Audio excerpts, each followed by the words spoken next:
Please like this video and listen to my story till the end, and let me know which city you're listening from. That way, I can see how far my story has traveled. Because what happened to me that night, it still feels unreal. Still feels like something that shouldn't have happened to a real person. But it did, and it broke me before it rebuilt me. You think just because my son slipped a ring on your finger, you belong at this table? The crystal chandelier flickered above us, scattering gold light across silk gowns and polished silverware. Every fork gleamed, every glass sparkled, and every single eye in that ballroom was on me. "You're nothing," Helena Whitmore said, her voice sharp enough to slice skin. A stray girl who crawled out of the gutter and somehow wandered into our family. She tossed the envelope. It slid across the marble floor and stopped at my heels. Paper spilled out. Fake records. Forged documents. A story meant to humiliate me. To prove I didn't exist. To prove I was nobody. My throat tightened. My vision blurred. I wanted to disappear. I wanted to run. I wanted the floor to open and swallow me whole. But I stood there, frozen, because when people humiliate you publicly, your body forgets how to move. Like prey pretending to be dead. My name is Alara Vale, and that night, my mother-in-law tried to erase me from existence. Earlier that evening, the black SUV rolled slowly up the winding driveway toward Whitmore Manor. Gravel crunched like bones beneath the tires. The mansion appeared through the trees like something carved from pride and money. Tall stone columns, windows glowing like watchful eyes. The kind of place that didn't welcome you. It judged you. Beside me, my husband, Adrian, squeezed my hand. "They'll love you," he whispered. But his voice wavered, just a little, and that tiny crack scared me more than the mansion did. "They won't," I said softly. "Your family collects pedigrees. I don't even have a last name worth remembering." Because I didn't. I had been left on the steps of a convent in southern France as a baby. No note, no explanation, just a worn blanket and an iron key hanging around my neck. That key was the only thing that ever belonged to me. While other kids had parents and stories, I had silence. So I studied, worked, fought, clawed my way up. Scholarships, languages, degrees. I became a rare manuscript restorer, the girl who repaired history. Funny, right? I could fix centuries-old paper, but I couldn't fix my own past. That's how I met Adrian. He brought in an old family journal for restoration. We talked for hours. Dusty books, coffee, quiet laughter. It felt simple, real, like home. I didn't realize loving him meant walking into a war. Helena Whitmore was already waiting at the top of the stairs when we arrived. Perfect posture, pearl necklace, eyes colder than winter glass. She didn't hug her son, didn't smile. She just looked at me like I tracked mud across her carpets. "So this is her," she said. "Not my name, just her, like I was an object." "Traffic?" she added. "Or are you not used to estates like this?" Her daughter, Clarissa, smirked. "Oh, don't worry," she chimed. "Staff and trances are around back." They laughed. Soft, cruel, practiced. Every word tiny and polite, but sharp enough to bleed. And Adrian? He squeezed my hand again, but he didn't speak. That silence hurt worse than their insults. The weekend became death by 1,000 paper cuts. Breakfast with too many forks. Spilled water accidentally soaking my dress. Family heirlooms handed out to everyone but me. Little comments. Little smirks. Little reminders that I didn't belong. Each one small. Together unbearable. By the time the anniversary gala started that night, my heart already felt bruised. Still, I tried. I wore the emerald dress Adrian bought me. I smiled. I told myself, just survive dinner. Just survive. Then Helena stood. Tapped her glass. "Before we toast," she said sweetly, "I'd like to address something curious." She looked at me. Predator eyes. Background checks are important when welcoming new blood into the family. She dropped the envelope at my feet. I found these. Forged adoption papers, fake criminal records, a story painting me as the daughter of thieves. Gasps rippled through the guests. People stared like I'd contaminated the air. My ears rang. My hands shook. I whispered, "That's not true," but my voice sounded so small, so breakable, and Helena stepped closer, close enough that I could smell her perfume. "You will never belong here," she hissed. "You are nothing." My chest cracked open. right there, in front of everyone. And I think something inside me died. Because humiliation doesn't scream. It doesn't rage. It just quietly breaks you. If you've ever felt small in a room full of people who thought they were better than you know this feeling. That quiet heartbreak, that lump in your throat. Stay with me, because what happens next changes everything. Because just when I turned toward the door, just when I decided to run, the massive oak doors at the end of the ballroom slammed open so hard the chandeliers rattled. Boom! The music stopped. Glasses froze midair. A man in a dark suit walked inside. Tall, calm, carrying a black case sealed with crimson wax. He didn't look at Helena, didn't look at the guests, didn't bow to the billionaires in the room. He walked straight toward me. And then, in front of everyone, he bowed, low, deep, like I was royalty. "Forgive my delay, Your Highness," he said. And my heart stopped. What was inside that case? And why did this stranger call me that? That answer destroyed the Whitmore dynasty in seconds. But you won't believe it until you see it. Back in Index Pointing Right Part 2 is where everything explodes. "Forgive my delay, Your Highness." The words didn't make sense. Not to me. Not to anyone. They just hung there in the air like smoke after a gunshot. The entire ballroom went still. Forts paused halfway to mouths. Conversations died mid-sentence. Even the violinist stopped bowing. I could hear my own heartbeat. Fast, loud, panicked. "Your Highness?" My throat tightened. He must have the wrong person. He had to, because I was Alara, the orphan, the charity case, the girl Helena called gutter trash. Not royalty, not anything special, just me. I think you're mistaken," I whispered. My voice shook so badly the words almost broke apart. But the man didn't even flinch. He stayed bowed, like the floor beneath my heels was sacred ground. "Ambassador Lucien Moreau," he said calmly, "royal envoy of the Duchy of Valmir." His voice carried through the hall like thunder wrapped in silk. "And I am here under diplomatic authority to escort Crown Princess Ilara Valmir home." A glass slipped from someone's hand. It shattered. Nobody moved to clean it. Helena laughed. A brittle, ugly sound. "Oh, this is ridiculous," she snapped. Ilara hired an actor. How desperate. But there was something off about her smile. Too tight. Too forced. Like even she didn't fully believe what she was saying. The two private guards near the door stepped forward. "Remove him," she ordered. Before they could take 2 steps, 6 more men entered behind the ambassador. Dark suits, golden insignias. Not security guards. Not bodyguards. Soldiers. Silent and precise. The Whitmore guards were disarmed in seconds. Pinned. Helpless. Like children pretending to be tough. Fear began crawling through the room. Cold. Real. Heavy. For the first time that night. Helena looked unsure. The ambassador stood and finally looked at me.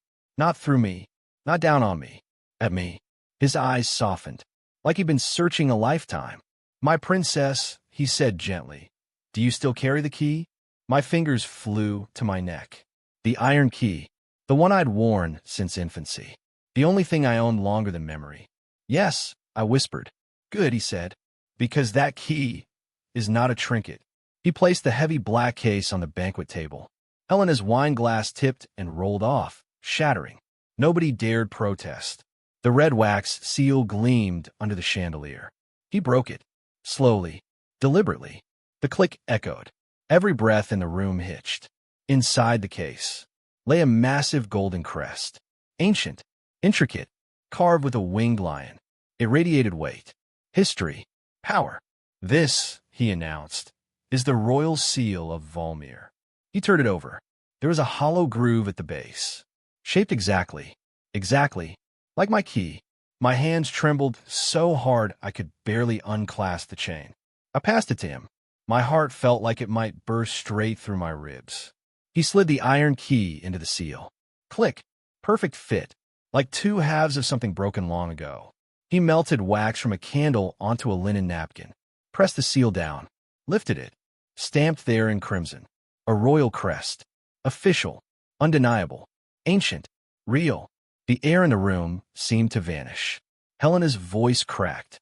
"This is fake." But it didn't even sound like her anymore. It sounded small. Afraid. The royal family of Valmir was overthrown 20 years ago, Lucien continued. During the coup, the king split the seal. Gold remained hidden. The iron key was given to his most trusted protector, along with his infant daughter. My ears rang. Infant daughter, protector, convent steps, basket, blanket, key. Pieces slammed together in my mind so fast it hurt. No, I breathed. The woman who raised you, he said softly, was Nun. She was Countess Morel, your royal guardian. She died protecting your location. She never revealed you. My knees nearly gave out. Everything I believed about myself. The shame. The feeling of being unwanted. Worthless. Discarded. It all shattered like glass. I wasn't abandoned. I was hidden. Protected. Loved. Tears slid down my face before I even realized I was crying. Endless. Quiet. Years of pain pouring out without permission. All those nights wondering why nobody wanted me. And the truth was, they loved me enough to die for me. I looked at Adrien, my husband, the man who promised forever. He stared at me like I was a stranger. Not with love. Not with awe. With calculation. Processing. Measuring. Princess. Money. Power. Titles. That look cut deeper than every insult Helena ever threw. Because it wasn't warmth. It was math. And suddenly, I felt alone all over again. Then Lucien spoke again. One more matter remains unresolved, he said. He nodded toward Clarissa. Play the footage. What footage? She snapped. Too fast. Too defensive. One of the royal technicians connected a tablet to the ballroom screen. Clarissa's edited video vanished, replaced by raw security footage. High angle. Clear. Unmistakable. There she was, opening the puzzle box. Laughing. Pulling something from her purse. Switching the contents. Planning the prison cuff. Staging the fake angle. Every second. Every lie. Exposed. The silence afterward felt like the world holding its breath. Clarissa's face drained white. It was just a joke. Framing a head of state is not a joke, Lucien said quietly. The police officer near the door stepped forward. Cuffs clicked. That sound, metal snapping shut, echoed through the hall like justice itself. She started crying. Ugly.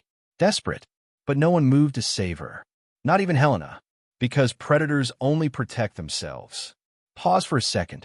Imagine the same people who mocked you. Suddenly begging. Suddenly powerless. Would you cry? Would you scream? Or would you finally stand tall? Because this is where everything changes. Helena tried one last time. You may be royalty, she spat, but this is still my house. Lucien smiled. Cold. Sharp. Not for long.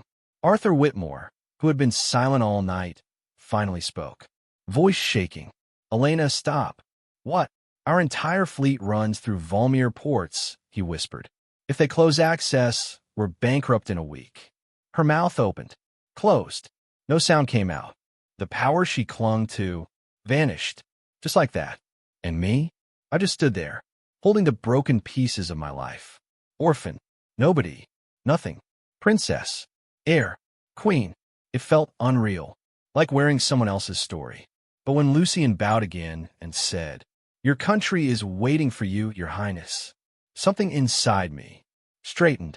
For the first time in my life, I didn't feel small. I didn't feel apologetic. I didn't feel like I needed permission to exist. I felt home. But the hardest part wasn't leaving Helena, or the mansion, or the humiliation. It was looking at Adrien, because the next words he said broke me in a way royalty couldn't fix.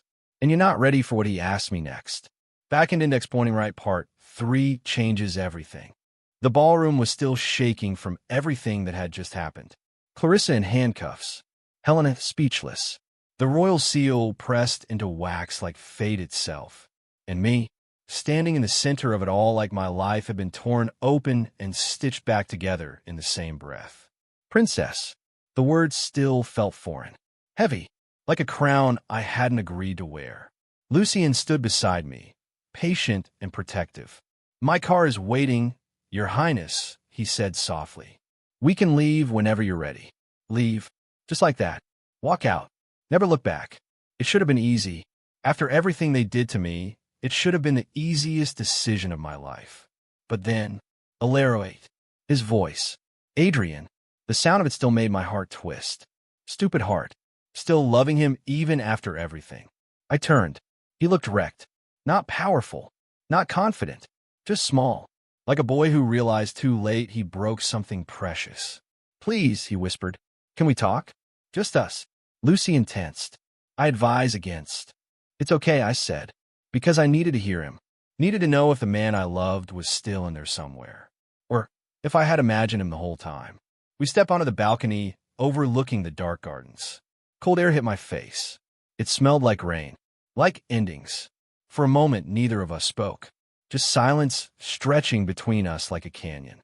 Then Adrian ran his hands through his hair. I don't even know what to say, he muttered. You could start with I'm sorry, I said quietly. He flinched. Like the word hurt. I was shocked, he said quickly. Anyone would have been. A princess? Royal seals? Soldiers? It's insane. That's not what I meant, I said. My voice trembled. Not with fear. With heartbreak. When your mother accused me, when that video played, you looked at me like I was a stranger. He opened his mouth. Closed it. Because he knew. He knew exactly what I meant. You hesitated. I whispered. The memory burned. That split second. That tiny pause. That flicker of doubt. It hurt worse than Helena's insults. Because strangers are allowed to doubt you. The person who loves you isn't. I didn't understand what I was seeing, he said. So you assumed I was a thief? No. You assumed I lied? That I trapped you? That I stole from your family? Alara, please. You didn't defend me, I said. My throat tightened. Tears blurred the lights below. You didn't say, that's my wife. I trust her. Silence. Thick. Heavy. Guilty. Because there was no defense. He hadn't. He froze. And sometimes freezing hurts more than attacking. Because it means you weren't worth the fight. Let me ask you something. If the person you loved most stayed silent while others destroyed you, would you forgive them? Or would something inside you break forever? Stay with me. This is where the truth cuts deepest. I was scared, Adrian finally said. Honest. Raw. I've spent my whole life under my mother's shadow. When she says jump, we jump. I panicked. I laughed. But it came out shaky. So you chose her. No, I chose. You chose safety, I said. Not me. The words tasted bitter. Because they were true. And truth is cruel like that. He stepped closer. Eyes wet. I love you. God. Hearing that almost broke me. Because I loved him too. So much it hurt to breathe. But love without backbone? Love without loyalty? That's just decoration. I know you think you love me, I said softly. But you love the version of me who needed saving. His face crumpled. The girl with no family. No power. No voice. You like being my hero. That's not fair. But now? My voice hardened. Now I don't need saving. The wind lifted my hair. My spine straightened without me trying. I need a partner. Someone who stands beside me when it costs them something. He looked like I'd punched him. Because deep down, he knew. He hadn't stood beside me. Not when it mattered. Then his voice cracked. If I fix this, if I help you, if I choose you now, can we start over? There it was. Hope. Desperate. Fragile. The same hope I used to cling to. But something had changed inside me tonight. Something permanent. You can't undo hesitation, I whispered. You can't rewind that moment when you doubted me. He reached for my hand. I let him. Just once. His palm was warm. Familiar. Home. And letting go felt like tearing my own heart out. But I still let go. Slowly. Gently. I loved you, I said. Past tense. It killed me to say it. I still do. I added, tears slipping down. But I can't stay with someone who only believes me when I turn out to be a princess. His shoulders shook. Alara, please don't go. If he had begged a week ago, I might have collapsed into his arms. But now I saw everything clearly. Love isn't supposed to feel like proving your innocence. Love isn't supposed to feel like auditioning for respect. Love shouldn't make you feel small. I deserve trust when I had nothing, I said. Not after you found out I'm worth billions. That silence between us said everything. Because he couldn't argue. Footsteps approached. Lucian. Your Highness, he said gently. It's time. Your Highness. Still strange. Still heavy. But somehow, it didn't feel wrong anymore. I looked at Adrian one last time. Memories flashed. Coffee-stained books. Late-night laughter. Dusty archives. The way he used to tuck my hair behind my ear. Good memories. Beautiful ones. But memories don't build futures. Goodbye, Adrian, I whispered. His breath hitched like something inside him shattered. I turned. Walked away. Each step felt like walking through water. Heavy. Painful. But necessary. Behind me, I heard a breakdown. A grown man crying into the night. And almost made me turn back. Almost. But queens don't walk backward. As we reached the grand doors, Helena shouted after me one last time. You'll come crawling back, she screamed. You have nothing without us. I stopped. Didn't turn. Just asked quietly. Ambassador, what's the current valuation of the Valmir Royal Treasury? Lucien didn't miss a beat. Approximately 4 billion liquid. Not including estates in Paris and Monaco. Gasped behind me. Helena went silent. And for the first time, she sounded small. I stepped out into the cold night air. The door slammed shut behind me. Boom. Like a chapter ending. Like a coffin closing. Like the girl I used to be being buried forever. But I didn't know yet. Walking away from Adrian wasn't the end. It was just the beginning. Because a week later, fate forced me to sit across from him again. In a glass tower. Across a negotiation table. And what I asked him to sign would destroy his family empire forever. Back into Next Point Right Part 4 is where revenge turns into power. Power doesn't arrive with trumpets. It doesn't feel glorious. It feels quiet, cold, lonely, like standing on a mountain after everyone else has gone home. That's what the week after leaving Whitmore Manor felt like. No screaming, no chaos, just silence.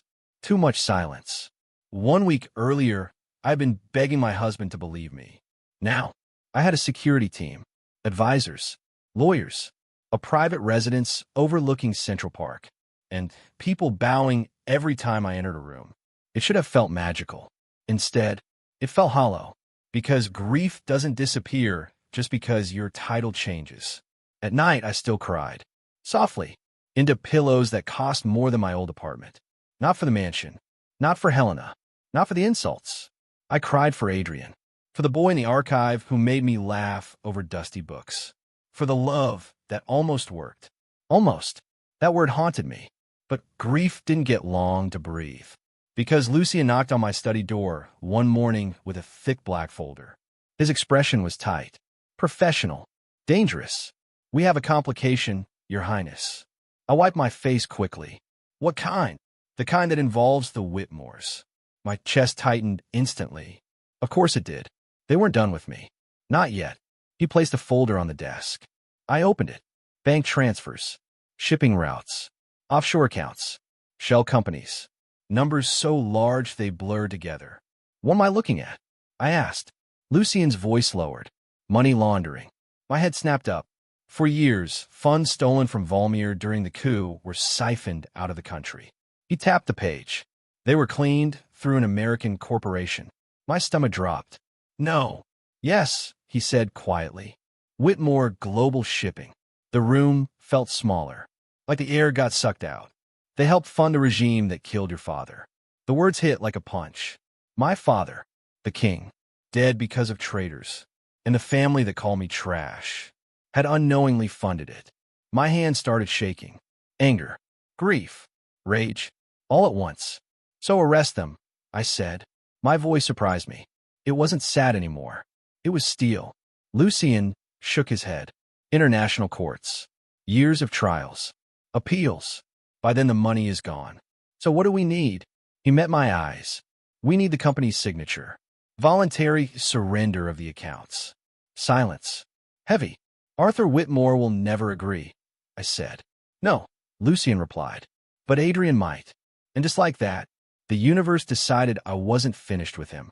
The meeting took place in Manhattan. 45 floors up. Glass walls. Gray sky. A room so cold it felt surgical. Like something was about to be cut open. Which I guess it was me. Again. I wore white. Tailored. Sharp. My hair pulled back tight. No softness. No vulnerability. No girl from the orphanage. Only the woman I had become. Lucien sat beside me.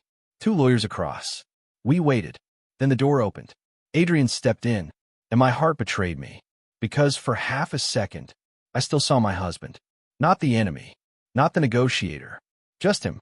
He looked terrible. Dark circles, wrinkled suit, like sleep hadn't visited him in days. Alara, he breathed. My name. Soft. Familiar. Dangerous. Sit down, Mr. Whitmore, I said calmly. Not Adrian. Not love. Not anything gentle. Mr. Whitmore. He flinched, but obeyed. Lucien slid the folder to him. Read. The silence while he flipped through the pages felt endless. His face drained color with every sheet. This can't be real, he muttered. It is, I said. These transfers funded the regime that stole my country. My father didn't know, he said quickly. He just invests in whatever makes money. Ignorance doesn't clean blood, I replied. My voice didn't shake. Not once. Even though inside, my heart was cracking all over again. Pause for a moment. Imagine sitting across from someone you once loved, holding the power to destroy their entire world. Would you choose revenge or justice? Because the difference defines who you become. Stay with me. This is where I changed forever. What do you want from me? Adrian finally whispered. I slid one paper across the table. A single document. Sign it, he read, and went still. Transfer of all implicated assets to Volmir. Public admission. Immediate compliance. It would cripple the Whitmore empire. Stock crash. Reputation destroyed. Generations of power gone. You're bankrupting us, he said. I'm saving my people, I replied. Hospitals. Schools. Homes. Children who grew up like me. Cold. Hungry. Forgotten. This wasn't revenge. This was repair. But if I sign this, his voice cracked. Everything my family built collapses. I leaned forward slightly. You should have stood up for me when it cost you nothing. The words hung there. Heavy. At dinner, all you had to do was speak. Tears filled his eyes. I know, but now. I continued softly. Now it costs you everything. Silence. The kind that hurts your ears. I'm doing this for you, he said desperately. No, I corrected gently.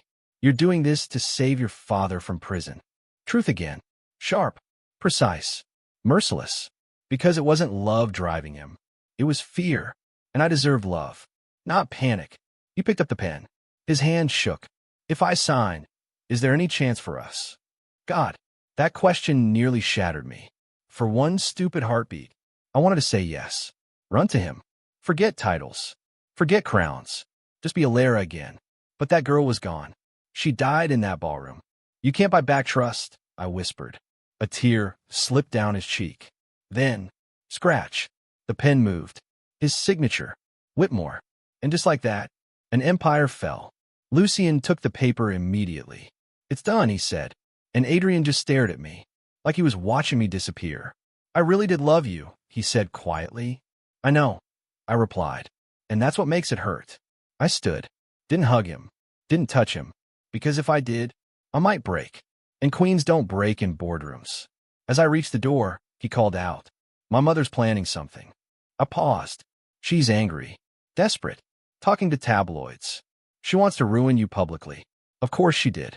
Helena Whitmore didn't lose quietly. She burned everything, including herself. Thank you, I said. And for the first time since the gala, I'm in it. Then I walked away. Again. But Helena wasn't done. Not even close. Because while I was rebuilding a country, she was preparing one last attack. A live interview. National television. Lies so big they could destroy everything I just fought for. And what I did next didn't just stop her. It ended her dynasty forever. Back in An Exploiting Right Part 5 is the final chapter and the most satisfying one. I thought the hardest part was over. I was wrong. Power doesn't scare your enemies. Silence does. And Helena Whitmore had never been silent a day in her life. 3 days after Adrian signed the papers, Lucien entered my office with that same look again. The one that meant trouble. Turn on the television, he said. No greeting, no softening, just urgency. My stomach dropped, because I already knew. Helena. The screen flickered to life. Breaking news banners screamed across the bottom. Helena Whitmore speaks out. Fake princess scam exposed. Of course she'd go public. If she couldn't control the room, she'd control the narrative. There she was. Perfect hair, pearls, white blazer, crying without smudging her mascara. Professional victim. The same performance she used at charity galas. The same one that fooled everyone for years. My family has been targeted, she sniffed dramatically, by a woman who manipulated my son, forged documents, and stole company assets. Stole. The word made me laugh under my breath. After everything they had taken from me, from my country, she kept talking. Every sentence carefully sharpened. She pretended to be royalty. Hired actors. Threatened us with fake soldiers. Now she's extorting my family. Extorting. Forged. Manipulated. Each lie heavier than the last. Because lies spread faster than truth. And fear spreads faster than facts. Even Lucien looked tense. She's good, he admitted. She's desperate. I corrected. There's a difference. My phone started buzzing. Non-stop. Messages. Headlines. Social media exploding. Some people defending me. Some calling me a fraud. Princess or con artist. Gold digger or queen. It hurt. More than I expected. Because even after everything, part of me still wanted the world to believe me. Still wanted to be liked. Still wanted to explain myself. But Lucien gently took the phone from my hand. Your Highness, he said quietly. Queens don't chase rumors. I looked at him. So what do queens do? He smiled slightly. They release evidence. Let me ask you something. When someone lies about you, do you scream back? Or do you let the truth speak so loudly they disappear? Because the next move decides everything. Prepare the press conference, I said. My voice didn't shake, not even a little. And call Interpol. Lucien's eyebrow lifted. Oh, if Helena wants attention, I said calmly, let's give her the entire world watching. 2 hours later, every major network switched feeds. Not to Helena. To me. No pearls. No dramatic makeup. No tears. Just a navy suit. Hair back. Minimal jewelry. No performance. Only facts. I stepped to the podium. Cameras flashing like lightning. For a second, old Alara would have panicked. The orphan girl. The quiet one. The one who apologized for breathing too loud. But she wasn't here anymore. Only me. And I was done shrinking. Good afternoon, I began. Calm. Even. Steady. I will not be trading insults today. No emotion. No bitterness. Just control. Instead, I will present documentation. Behind me, the screen lit up. Bank records. Transaction trails. Signatures. Dates. Government confirmations. International court seals. Each slide clean. Clinical. Undeniable. Not gossip. Proof. Gasps rippled through the press. Even reporters leaned forward. This evidence confirms that Whitmore Global Shipping knowingly processed laundered funds tied to the Valmir coup 20 years ago. Click. Photos of seized accounts. Click. Legal filings. Click. Signed confession. Adrian's signature. Whitmore. Right there in black ink. The room exploded into whispers. Because paper doesn't lie. And finally, I said quietly, we have one additional matter. Lucien stepped forward. Press play. Security footage. The gala night. Clarissa planting the evidence. Helena whispering instructions. Frame by frame. Crystal clear. Audio enhanced. No one will believe her. Helena's voice crackled through the speakers. People like her don't get believed. The room went dead silent. You could hear breathing. That was it. No yelling. No revenge speech. Just Helena condemning herself with her own words. Across town, they cut back to the studio. Helena wasn't crying anymore. She looked terrified, because for the first time in her life, money couldn't save her. Charm couldn't save her. Control couldn't save her. Truth had her cornered. Minutes later, Interpol issued warrants. Accounts frozen. Properties seized. Investigation opened. Live. On air. Her empire collapsed in real time. Like watching a building fall in slow motion. And I didn't feel joy, didn't feel revenge, just relief. Because justice isn't loud. It's quiet, like a door finally closing. That night, alone in my apartment, I expected to celebrate. Instead, I just sat by the window. City lights below. Crown papers on my desk. Silence. Lucien knocked gently. It's over, he said. I nodded. Yeah. Are you happy? I thought about it. Helena gone. The Whitmore Empire dismantled. My country getting its money back. Everything resolved. And yet, my chest still ached a little. For the first time, I said softly, I feel peaceful. He smiled. That's better than happy. He was right. Happy is loud. Peace is permanent. Weeks later, I stood on the balcony of Volmir Palace for the first time. The real one. Stone towers. Ocean wind. Flags flying. My home. My people cheering below. Not because they feared me. Not because they pitied me. Because they chose me. Me. The orphan girl. The quiet one. The one nobody defended. Now a queen. Funny how life works. Sometimes I still think about Adrian. About what we could have been. But not with pain anymore. Just gratitude. Because losing him forced me to find myself. And that was worth everything. They placed a crown on my head that morning. Heavy, cold, real. And as the crowd bowed, I finally understood something. Power isn't getting revenge. It's never needing it. But if you think this is the end, you don't know what happens when a former queen shows up at the palace gates 6 months later, begging to speak to me. And trust me, that story, it's even crazier.